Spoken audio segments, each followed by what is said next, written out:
Assalamualaikum warahmatullahi wabarakatuh. Perkenalkan, nama saya Alam Sukmana, asal SMK Plus Muhajirin, kelas 12. Sekarang saya akan menjelaskan tentang perilaku konsumen.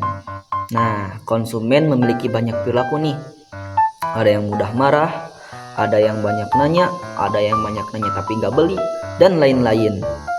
Nah, memahami perilaku konsumen adalah kunci untuk menciptakan strategi pemasaran yang efektif. Dengan menganalisis faktor-faktor yang mempengaruhi keputusan pembelian, perusahaan dapat merancang produk, layanan, dan pengalaman yang lebih sesuai dengan kebutuhan dan keinginan pelanggan. Selanjutnya, definisi dan konsep dasar perilaku konsumen. Nah, konsumen memiliki banyak perilaku nih.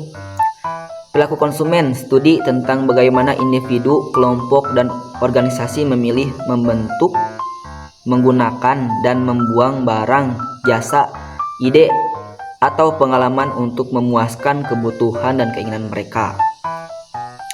2. Model stimulus respon. Rangsangan pemasaran dan lingkungan lainnya memasuki kotak hitam konsumen dan menghasilkan tanggapan tertentu. 3. Analisis kebutuhan. Pemahaman tentang apa yang mendorong konsumen untuk membeli dan menggunakan produk atau jasa. Maksudnya, jadi setiap konsumen pasti memerlukan sesuatu yang mereka inginkan nih. Nah, jika mereka tidak menginginkan produk yang kita jual atau jasa yang kita jual, pasti mereka akan membuang atau menghiraukan apa yang kita jual. Selanjutnya, faktor-faktor yang mempengaruhi perilaku konsumen. Nah, 1. Faktor pribadi, usia, tahap siklus hidup, pekerjaan, gaya hidup, kepribadian, dan konsep diri. 2. Faktor psikologis, motivasi, persepsi, pembelajaran, keyakinan, dan sikap.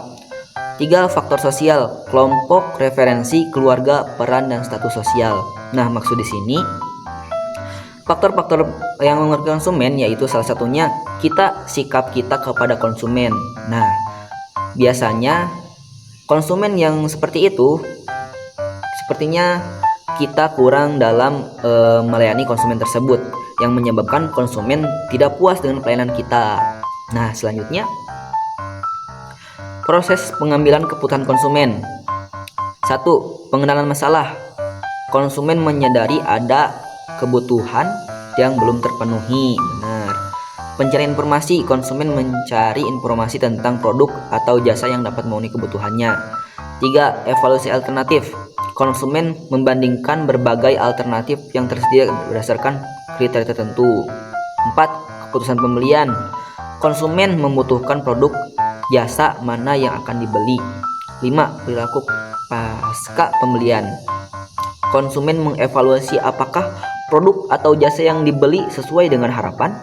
Nah, inilah masalah yang sering kita hadapi saat menghadapi konsumen. Biasanya konsumen yang tidak puas atau yang tidak terpenuhi dengan keinginannya, yang menyebabkan konsumen kurang puas, jadi nggak balik lagi, ada yang datang ke toko lain dan lain-lain. Nah, ini problemnya, dan ini juga ada solusinya sih di bawah. Selanjutnya, peran dan pengaruh kelompok referensi. 1. Keluarga. Anggota keluarga dapat mempengaruhi pilihan dan keputusan pembelian. Teman. Rekomendasi dan opini teman dapat mengaruhi perilaku pembelian. 3. Media sosial. Ulasan, komentar, dan tren di media sosial dapat berdampak pada keputusan konsumen. 4. Influencer. Tokoh berpengaruh dapat mempengaruhi preferensi dan perilaku konsumen. Nah, di sini banyak pengaruh kelompok referensi. Salah satunya kita di media sosial nih. Nah, ketika kita memposting produk yang kita jual, nah pastinya banyak yang melihat komentar nih. Ada yang ulasannya yang baik, ada yang enggak. Nah, biasanya peran yang mengaruh ke penjualan kita itu di komentar dan ke deskripsinya gitu. Strategi pemasaran berorientasi konsumen. Satu, segmentasi, mengidentifikasi dan memahami segmen pasar yang berbeda-beda. Positioning, targeting, marketing. Nah, di sini ada 4 bagian nih. Segmentasi, mengidentifikasi dan memahami segmen pasar yang berbeda-beda. Positioning, menciptakan citra dan posisi produk di benak konsumen. Targeting, memilih segmen pasar yang paling menarik untuk dijadikan target. Marketing, mengombinasikan produk, harga promosi, dan distribusi untuk memenuhi kebutuhan konsumen. Nah, banyak cara-cara untuk membuat konsumen puas nih. Ada segmentasi, targeting, positioning, marketing. Aplikasi perilaku konsumen dalam praktik bisnis. 1. Riset pasar, mengumpulkan data dan memahami preferensi, kebutuhan, dan perilaku konsumen. 2. Personalisasi, menyesuaikan produk, layanan, dan pengalaman dengan kebutuhan individual konsumen. 3. Inovasi, mengembangkan produk atau layanan baru yang sesuai dengan tren dan perilaku konsumen. 4. Loyalitas pelanggan, membangun hubungan jangka panjang dan mempertahankan konsumen yang loyal.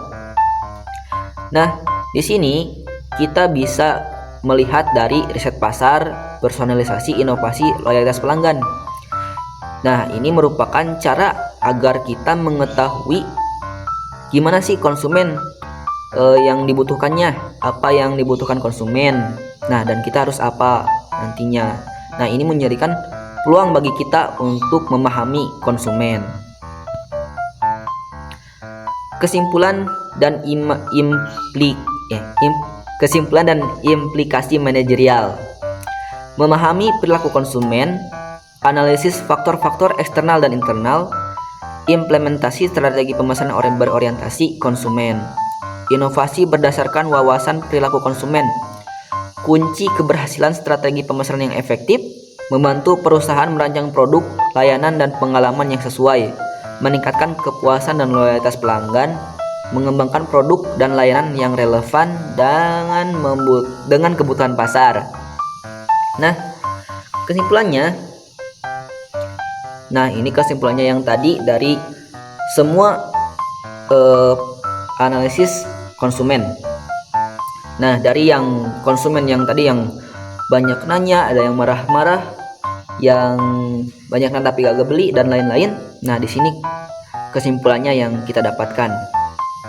Salah satunya, inovasi berdasarkan wawasan perilaku konsumen. Nah, selain kita menjual barang, kita harus juga berinovasi terhadap produk yang kita jual, agar konsumen tidak mudah bosan dan konsumen tidak beranjak dari pembelian ke tempat kita. Nah, sekian yang bisa saya sampaikan. Mohon maaf apabila kesalahan. Bila taufiq wal hidayah. Wassalamualaikum.